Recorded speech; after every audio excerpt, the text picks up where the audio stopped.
saya Yunia Foja Anggraini, mahasiswa Prodi Ilmu Politik. Di video kali ini saya akan membahas tentang 3 konsep penting pada ilmu politik, yaitu power, demokrasi, dan political participation.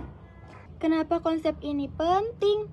Karena 3 konsep ini penting bagi kita untuk memahami bagaimana kekuasaan bekerja, bagaimana demokrasi menjamin keadilan, dan bagaimana kita sebagai warga negara bisa berpartisipasi. Let's start with the definition. 1. Power is the ability or capacity to influence the behavior of others or the course of events.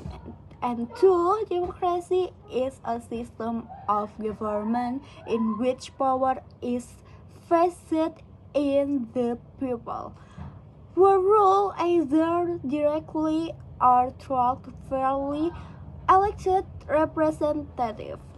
And 3. And the last, political participation refers to the activities of citizens that are aimed at influencing the selection of political leaders or the policies they pursue. Jadi yang pertama ada power, kekuasaan dalam politik, yaitu power berarti siapa yang membuat keputusan dan bagaimana keputusan dijalankan.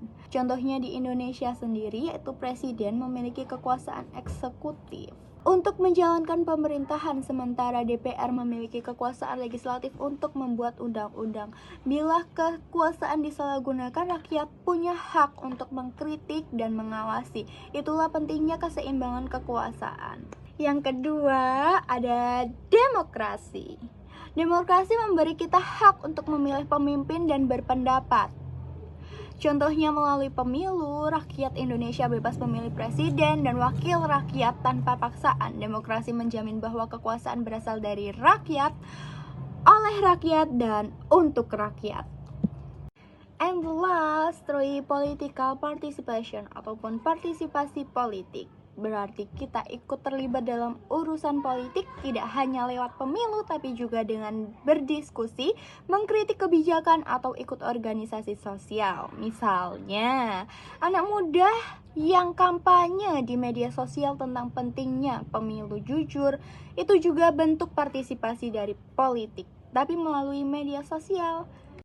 Sebagai kesimpulan, kekuasaan, demokrasi, dan partisipasi politik adalah 3 konsep penting yang saling berhubungan. Kekuasaan memberi struktur pemerintahan, demokrasi memberi keadilan, dan partisipasi politik membuat sistem itu hidup. Seperti itu. Sekian dari saya. Wassalamualaikum warahmatullahi wabarakatuh.